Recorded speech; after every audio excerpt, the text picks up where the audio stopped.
Assalamualaikum warahmatullahi wabarakatuh. Salam Om Swastiastu, Namo Buddhaya, salam kebajikan, dan salam sejahtera untuk kita semua. Kami dari kelompok 8 akan mempresentasikan mengenai studi kasus analisis kegagalan kredit General Motor Corporation dengan mata kuliah Praktikum Analisis Kredit kelas Perbankan 41.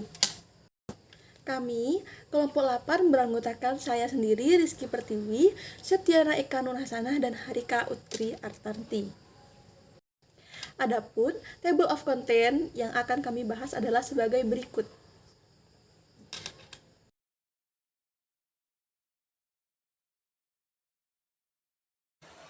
General Motor atau yang sering dikenal sebagai GM merupakan suatu perusahaan otomotif multinasional terbesar dunia yang terletak di Amerika Serikat, tepatnya di Renaissance Center, Detroit, Michigan.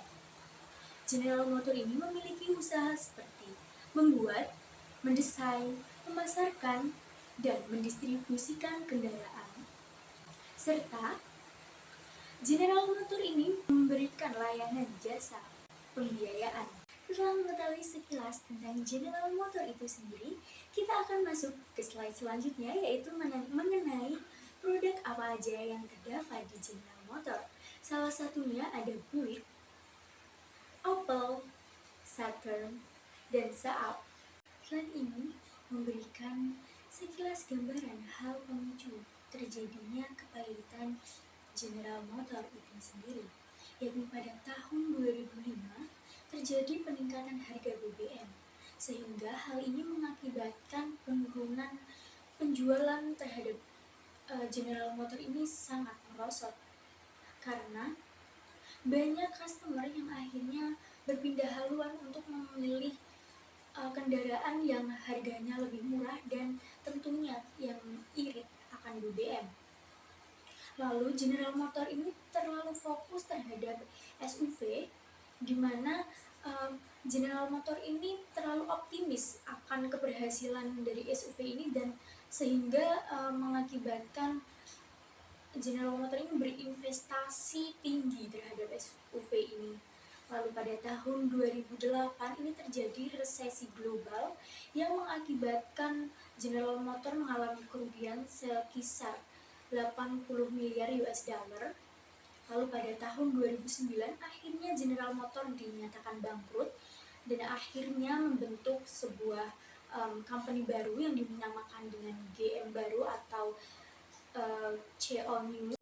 Detail kasus pilotnya General Motor. Faktor-faktor penyebab kebangkrutan GMC. Faktornya terdiri dari berbagai macam sebab. Yang pertama adalah krisis ekonomi global yang telah membawa dampak negatif pada penjualan kendaraan otomotif. Fakta bahwa otomotif yang diproduksi oleh GMC yang dicitrakan memiliki kualitas yang tinggi, bahan bakar yang efisien, dan kuantitas penjualan yang besar di semua segmen pasar tidak menarik pasar pada saat itu. Krisis ekonomi berdampak pada pelemahan daya beli konsumen yang terbukti dengan menurunnya nilai penjualan produk otomotif GMC di bulan November 2008 sebesar 41% dibandingkan bulan yang sama tahun 2007. Lebih parah lagi, para analisis otomotif dunia memprediksikan bahwa keadaan ini akan terus berlanjut dan berpotensi menjadi lebih buruk selama krisis keuangan global terjadi. Yang kedua, GMC pada saat itu memiliki desain kendaraan yang monoton dan lebih buruk jika dibanding pesaingnya dari Asia dan Eropa.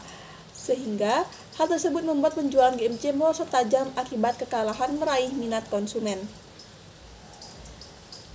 Ketiga adalah biaya lain-lain yang mahal. Biaya operasional GMC jauh lebih mahal jika dibandingkan pesaingnya, yakni sekitar 40% lebih tinggi gaji pegawai GMC dan pesangon atau uang pensiun sebanyak 95% dari gajinya. Nomor 4, berdasarkan kondisi ini dapat disimpulkan bahwa GMC telah memasuki fase kesulitan keuangan atau financial distress yang berpotensi membawa kebangkrutan. Hal ini tercermin dari fakta bahwa GMC telah beroperasi dengan dana kredit talangan sekitar 13,4 miliar dolar Amerika Serikat yang telah disetujui oleh pemerintah Amerika Serikat pada Desember 2008 dan wajib memenuhi tenggat waktu pelunasan utang sampai dengan tanggal 1 Juni 2009. Mengurangi jumlah karyawan dan memotong gaji di level eksekutif dan mengambil langkah restrukturisasi keuangan lainnya telah dilakukan oleh GMC. Apabila GMC tidak berhasil memenuhi tenggat waktu ini, maka GMC harus mengambil langkah proteksi kebangkrutan. Berikut adalah tampilan grafis perubahan harga saham GMC. Financial distress. Ekonom menduga bahwa sebenarnya GMC telah memasuki fase krisis keuangan finansial atau yang disebut dengan financial distress jauh sebelum terjadinya krisis keuangan global yang mungkin ditimbulkan karena inefisiensi operasional GMC sendiri. Ekonom juga menduga bahwa potensi kebangkrutan GMC seharusnya sudah dapat diprediksi minimal 1 atau 2 tahun sebelum kebangkrutan benar-benar terjadi. C. Detail kredit dan akibat kepailitan. Anjloknya harga saham. Kabar buruk kondisi keuangan GMC juga membawa dampak pada anjloknya harga pasar saham GMC ke posisi terendah dalam 60 tahun terakhir.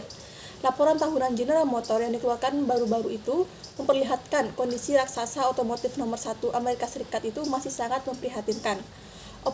Operasional GMC masih merugi, nilai saham defisit, dan tidak mampu menghasilkan uang tunai yang mencukupi guna memenuhi semua kewajibannya.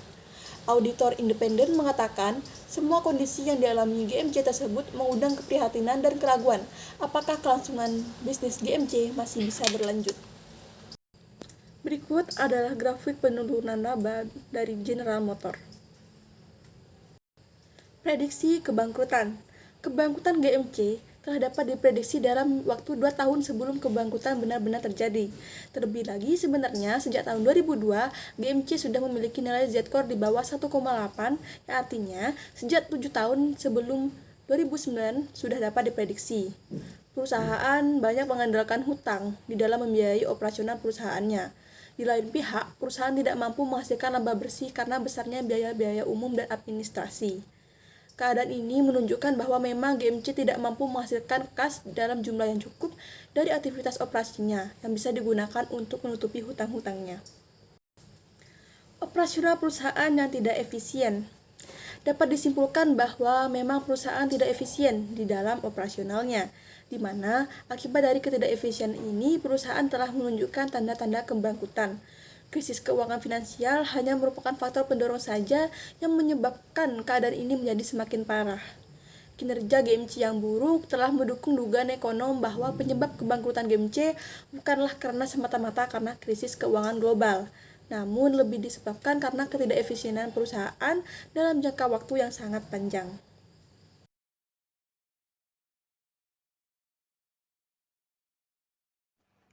Baik, materi selanjutnya adalah identifi kredit.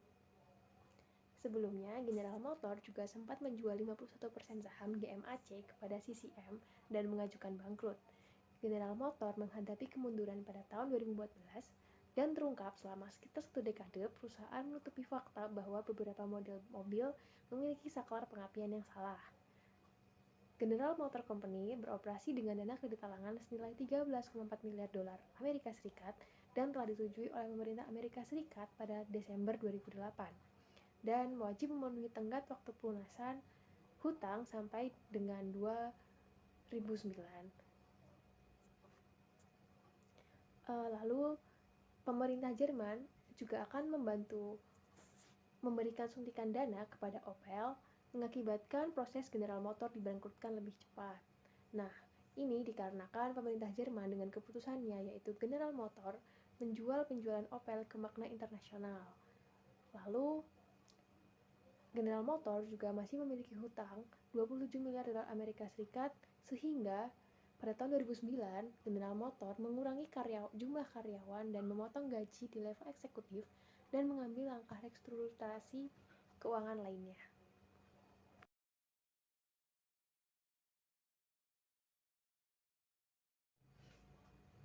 Selanjutnya yaitu E atau pihak yang terlibat dalam kasus General Motors. Nah, pihak-pihak yang terlibat dari kasus kegagalan kredit General Motors Company ini antara lain yang pertama yaitu pemerintah Amerika Serikat, di mana mereka menyetujui dana kredit talangan kepada operasional General Motors senilai 13,4 miliar dolar Amerika Serikat pada tahun 2008 dan wajib dilunasi utangnya pada tahun 2009. Lalu yang kedua yaitu pemerintah Amerika Serikat, pemerintah Jerman, dan juga Opel, di mana pemerintah Jerman menyetujui bahwa Opel menjual sahamnya ke makna internasional.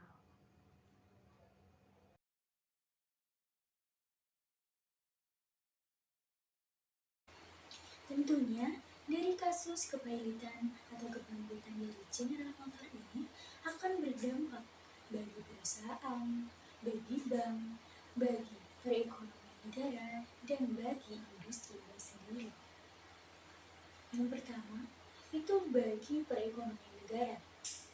Terjadinya peningkatan jumlah pengangguran karena setelah kasus General Motors ini banyak karyawan yang akhirnya dipecat sehingga tingkat pengangguran yang terjadi ini semakin meningkat. Lalu perekonomian negara ini melemah karena General Motors merupakan salah satu perusahaan terbesar yang terletak di Amerika Serikat. Nah, pada awalnya kan semakin besar suatu perusahaan, maka semakin tinggi pajak yang diberikan kepada negara atau pemerintah ini sendiri. Nah, karena General Motors ini mengalami kebangkrutan, maka pajaknya juga pasti tidak sebesar saat General Motors ini masih dalam kondisi yang aman. Lalu bagi bank, karena General Motors ini gagal melunasi kewajibannya, akhirnya bank melakukan likuidasi perusahaan. Lalu bagi industrinya ini sendiri, yaitu yang pertama ini General Motors ini dinyatakan bangkrut. Lalu General Motors ini akhirnya menutup pabrik mobil. Lalu akhirnya General Motors ini membentuk suatu perusahaan baru yang namanya GM baru atau yang disebut dengan Cheonwu.